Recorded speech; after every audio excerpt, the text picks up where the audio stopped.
I don't know how that happened, but somehow it happened. You know, devastating things happen. Well, I don't think I'd go as far as to say they're devastating. Hello, welcome back to my channel. My name's Laurie if you're new here, and it's been a hot minute since I did my monthly book haul. I think it's been about 2 months, and that is because, well, I've been very good with the books I've been buying, and so last month it just didn't make sense to do a whole video based on one set of books that I bought, and that was just gonna be like a very short video, and I don't think that was gonna interest anyone. So I decided that I was going to accumulate some more books and then smash 2 months together.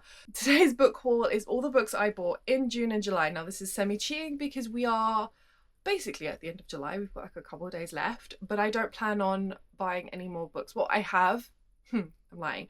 I have bought some more books, but they're not coming until August because they're indie books, so it takes 2 weeks for Waterstones to ship those books out, so they will be in my August book haul. So we're gonna dive in. I did buy quite a few books. This is not as bad as my previous book hauls, to be fair. I've been really good. I don't know how that happened, but somehow it happened. I know what happened. I bought a lot of Fairy pre-orders because there were a lot of Fairy releases for sequels and series that I've been really excited for. So all my money went basically there. So I didn't really have, I'm trying to budget myself, so I didn't have a lot of money to spend on books. And to be fair, I've been very busy reading and trying to catch up on my TBR that I didn't really necessarily need to buy any more books. So we're going to start off with the books that I've pretty much bought all of. And that is, to start off with, I bought the majority of the Zodiac Academy books. I bought from books 4 to 8.5. I do still need to buy 9, but where I've kind of paused my Zodiac reading journey at the moment, I've just not needed to buy it just yet. But these books are so pretty. I actually do prefer these covers to the old covers. I don't know what it is. I think it's just because it's like very understated and subtle.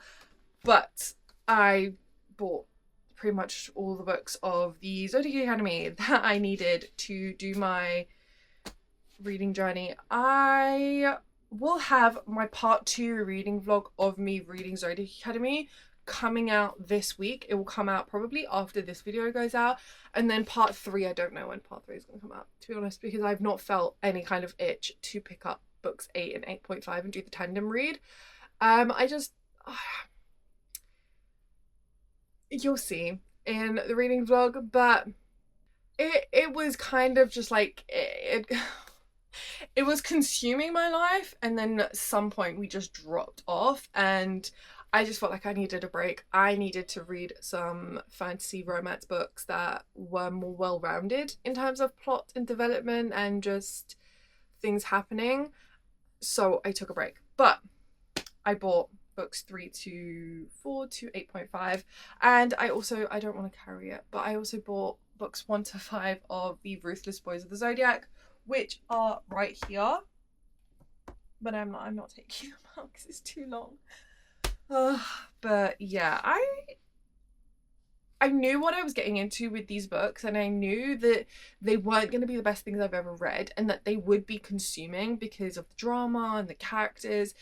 But I think where you've gone from, there's 9 books in, well, there's going to be 10, but there's 9 books in this series, and having one plot from book 1 span all these books and not having things happen, you know, devastating things happen. Well, I don't think I'd go as far as to say they're devastating, but things happen, pretty bad things happen, and characters are in trouble.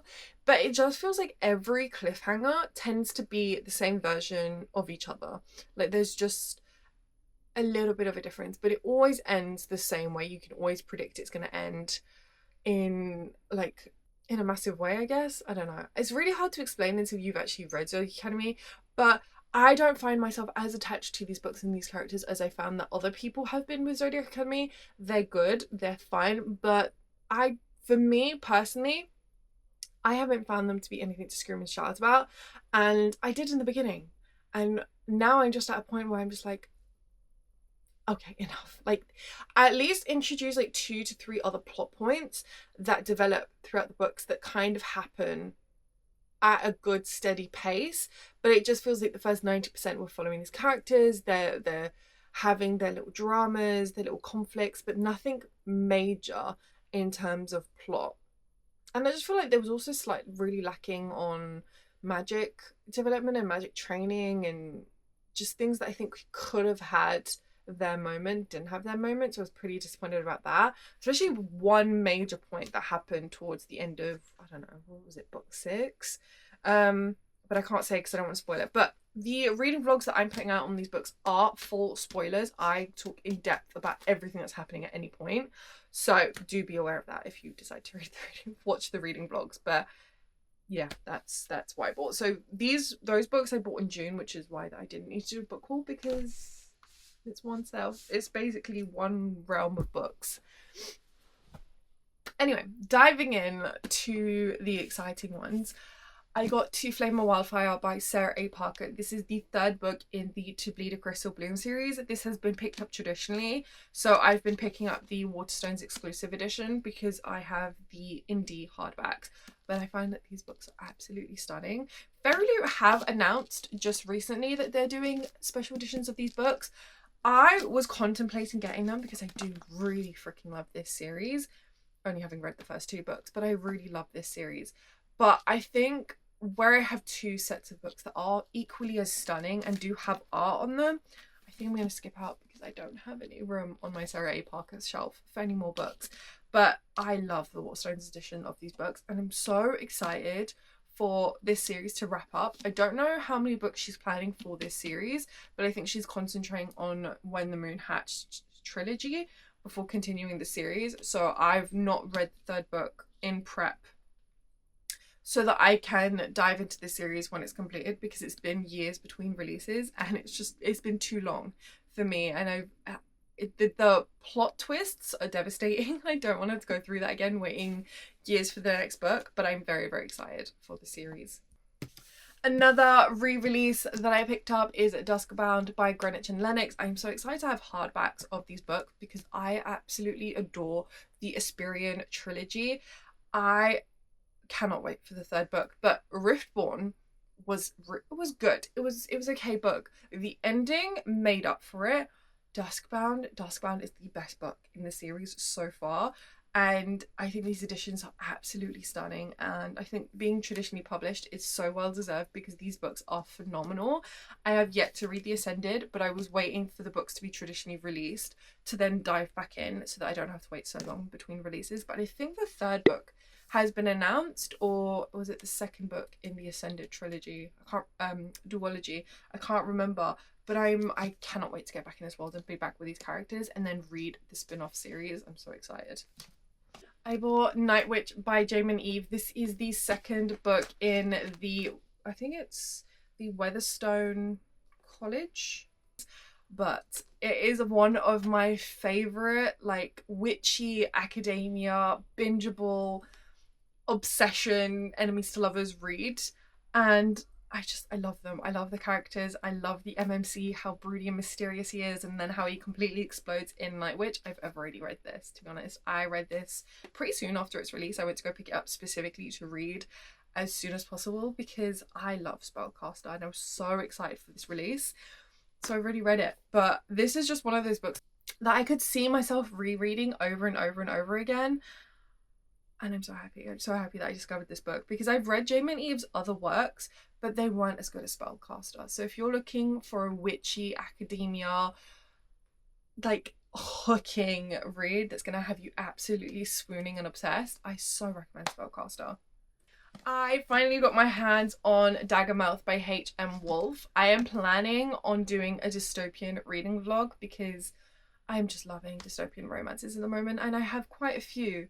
So I think it's going to be the most fun reading vlog to do, but I've heard nothing but good things about Daggermouth. But by the time I discovered it, she'd been picked up traditionally. So I waited for the hardback to come out, and I think this hardback is stunning, and I cannot wait to discover what everyone's been raving about, because this book has been non-stop talk about since it was indie released to when it was traditionally published. This book has definitely been on everyone's minds. So I cannot wait to read this. I'm planning on doing the dystopian reading vlog very, very soon. I'm just trying to concentrate on reading my July TBR first. Another dystopian romance that I have picked up that has also been so hyped recently is Because I Killed Him by Edith Birdie. I would not be surprised if this gets picked up traditionally. I think dystopian romance is definitely having its moment in the bookish space, which I'm so excited about because, you know, it's been a hot minute since we really got into dystopian romances, and this one has been, I just completely blew up absolutely everywhere in the bookish space. So I'm really, really excited about this. I love a thick, fat paperback. So this is another book that I'll be picking up in the dystopian romance reading vlog I'm planning on doing. A pre-order that I got is the French edition of Alchemized by Sin Lin Yu. Alchemized has been an obsession of mine since I discovered the books and since I really just got absolutely traumatized by the story. So I've gotten a lot of editions of this book and I don't really see myself stopping, but this French edition I think is absolutely beautiful. It's like, I don't know how to explain it, but the size of it is absolutely humongous. It's got silver gilded edges and the art of the characters, it just floors me. I cannot stop staring at this book. It's got a place of honor on my shelf, but I just think that this book is, it's become it's one of those favorite books that just becomes an obsession and just lives with you 24/7, and you need every edition of this book and every art piece and just everything to do with this book. But this may be my favorite edition of this book, to be quite honest. Now for my fairy romantasy books for June, it was The Assassin's Way by J.M. Curl. I haven't yet read this, but I am planning on picking it up. It was on my July TBR, and I love J.M. Curl's books. I read her Bow Before the Elf Queen series like twice. No, I think I've read it 3 times now, and I absolutely love that quartet. So to read her new book that has been traditionally published, I'm very, very excited by it, and I think this book is absolutely stunning and I love the vibes of it. It's dark, it's got assassins, you don't really have to tell me much more, but I think they absolutely blew it out of the park with this book. I'm so excited, and the artist that did Alchemized did the art for this book, so I'm doubly excited, and I love the hardcover of this book. Okay, my July book pick was The Law of Wolves and Whispers by Amanda Connolly. I've not heard anything about this book. I've never discovered this author before, which is why I love my Fairy subscription. But this book is, I don't think I love it. It's stunning. I think it's the green that really just is it's very, very green. It is a pretty book, and I don't know anything about this. And I don't want to know, to be honest. I think I want to go into this really blind. But yeah, I guess we'll see if this ends up being a 4 or 5 star read, because the last book I read of my fairy subscription was Death's Daughter by S.A. Barnes. And while that was good, it didn't blow me away, and I don't think it's a book I'm ever going to think of again.